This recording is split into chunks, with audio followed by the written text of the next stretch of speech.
What's going on, guys? Crafty Rick here. With specialty resin chemicals, you can make your own custom action figures and bring the Wasteland to life. Check it out.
The parts I casted in resin turned out amazing.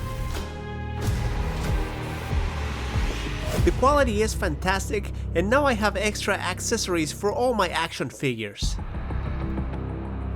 I also love how this Mr. Fuzzy from Fallout 76 turned out. Now I'm gonna show you how I made all this happen. Alright, we're gonna start with this wall segment. It's made out of foam core and glued to the back of some cardboard. I have a bunch of plastic PVC sheets that I'm gonna glue together to construct a little containing box for the silicone mold. I use hot glue to join them together. Once I have it all set up, I check the corners to make sure there are no leaks. Now I use some beans to help me calculate the amount of volume I need for this silicone pour.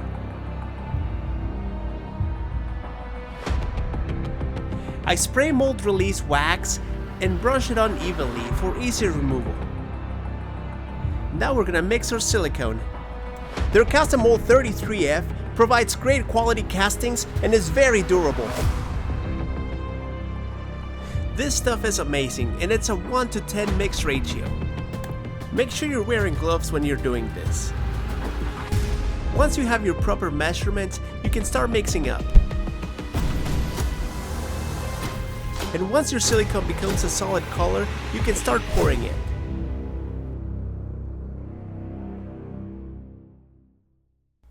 I'm gonna let it cure overnight for optimal results.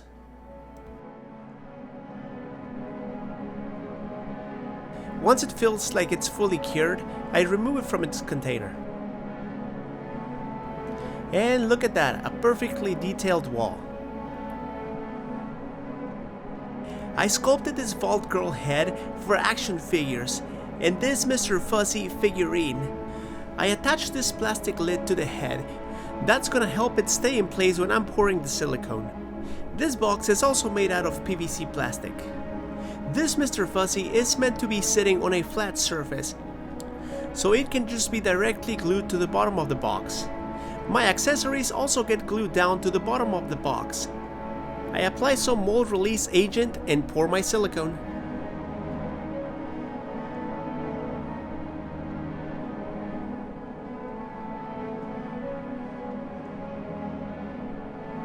And then I do the same for all others.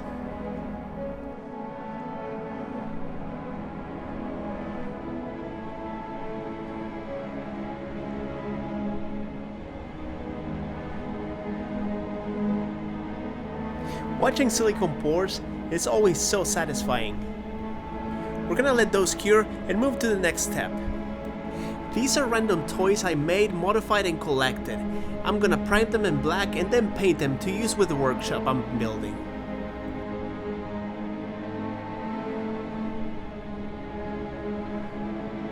It's time to start pouring some resin, so I prep this mold with wax.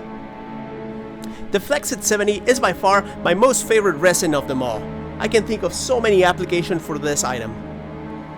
This is a flexible resin with a mix ratio of 1:1. You gotta move fast with this one, cause it sets in quick. Don't forget to wear gloves when you're handling resins.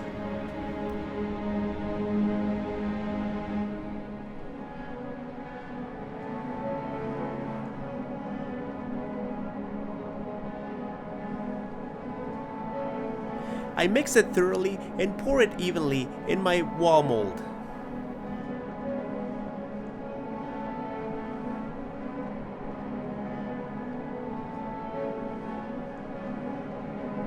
This product cures quickly. In just a few minutes, I have a flexible wall tile.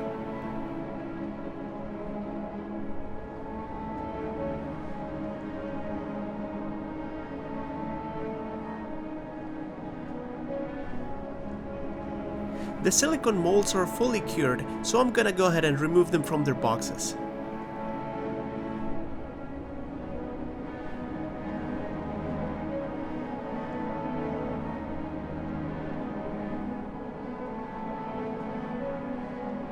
Using a hobby knife, I cut into the mold to release the items and figures from it.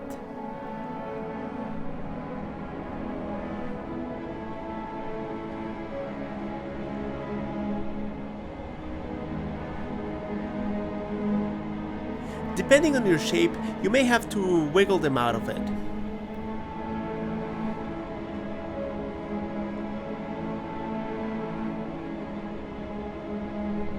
To remove the head, I cut into the mold, as shown in the pattern here in the video. The plastic lid came off, but we don't need that anymore.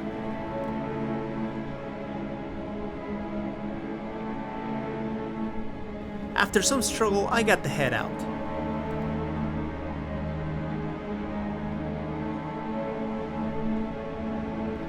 The Mr. Fuzzy figurine has a simpler shape, so I should be able to get it out in just a few cuts. And just like that, it released quickly. These are very solid molds. I'm sure I'll get a lot of castings out of these. And nothing beats their deep pour resin for those thick castings. This is also a 1:1 mix ratio. And it is ideal for pouring anything over 1 inch. I use rubber bands to press the mold together and avoid leaks.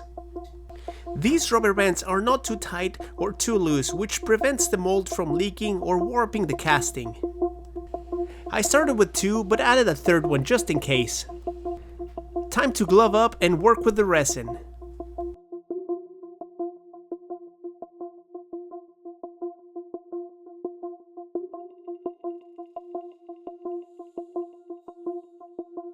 Make sure to mix well and scrape your sides.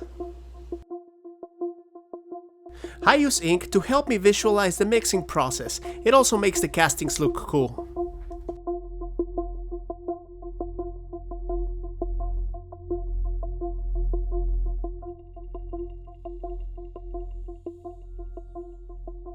I pour a little bit of resin in my mold and turn it around to get full coverage of the figurine and mitigate bubbling.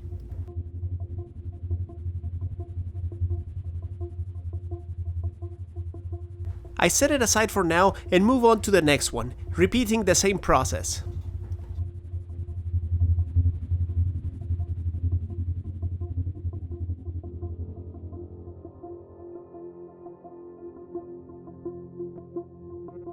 For the action figure accessories, I'm using Flexit 70 since I require them to be flexible. Flex resin is easier to extract from the mold. All I have to do now is clean up the castings. I use hobby clippers for this step.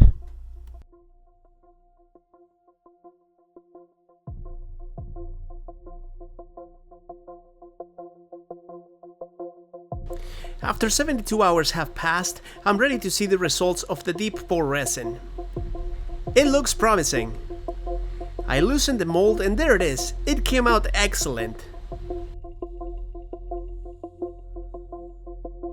Let's have a look at the next one. It's amazing and fully detailed. Recasting is always so rewarding when it goes right. There's a few bubbles, but these do not affect my intents and purposes. I'm truly amazed by the quality of SRC products. The clarity of the resin is superb, and the flexibility of Flex 70 opens up the door to a whole new level of crafting. These walls are meant to be mounted straight, but due to their flexibility, we can also easily mount them on irregular surfaces. A world of possibilities.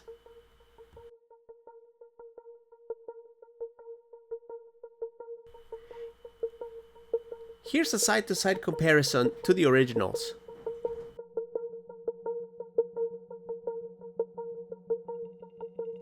I gotta say, I'm thoroughly impressed. I primed everything with black spray paint and it adhered without any issues. You must remember to sand down and wash your castings though. And I can't wait to paint these.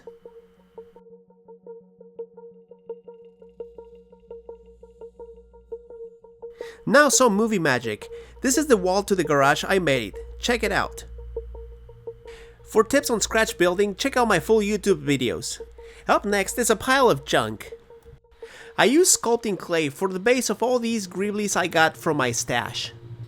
Then I firmly pressed them into it. You get the idea. Our last product is mold dough 30p. This is an equal parts mix silicone dough. I still want to keep it contained, so I quickly put together this box. Again, make sure to use gloves when handling any form of chemicals.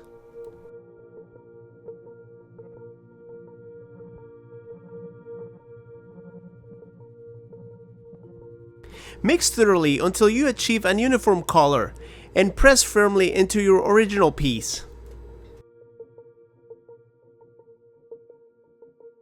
I made sure to cover every detail on it, so I added more silicone. Once cured, I remove the box and extract the greeblies.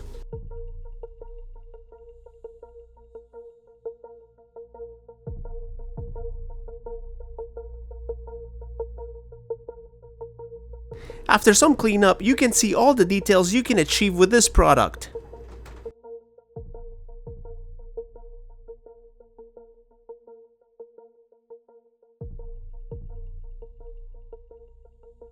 This is a bonus part of this video. I also made a mold for wargaming terrain junk vehicles. Same process as the junk pile.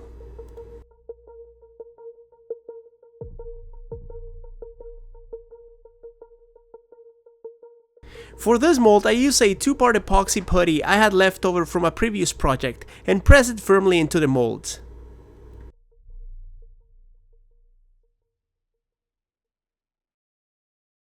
Once fully cured, they can easily be extracted.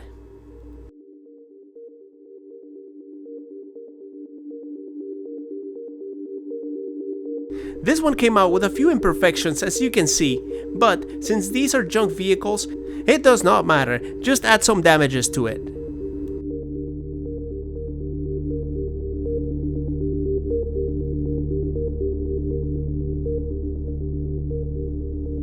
Now check out my pile of junk, utterly satisfying. I painted everything off camera, but here's my results. I absolutely love the world of Fallout and all the rusty things I get to create. These vehicles are a great addition to my dioramas and wargaming terrain.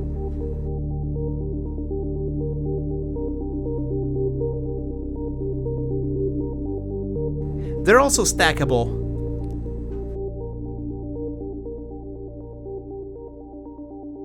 The last part of the garage is this custom Lone Wanderer motorcycle I made.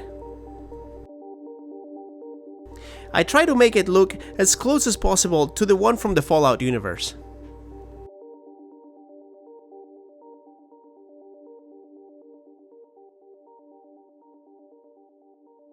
Here's some footage of the last finishing touches on this diorama.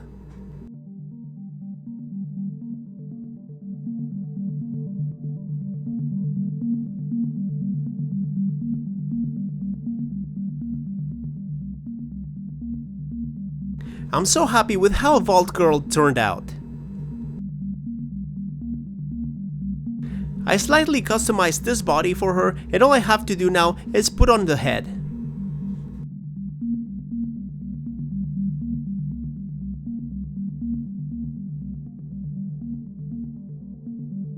And that is it for this one, guys. Thank you very much for watching, and don't forget to check out specialtyresin.com to see the wide array of products that they offer. See you on the next one.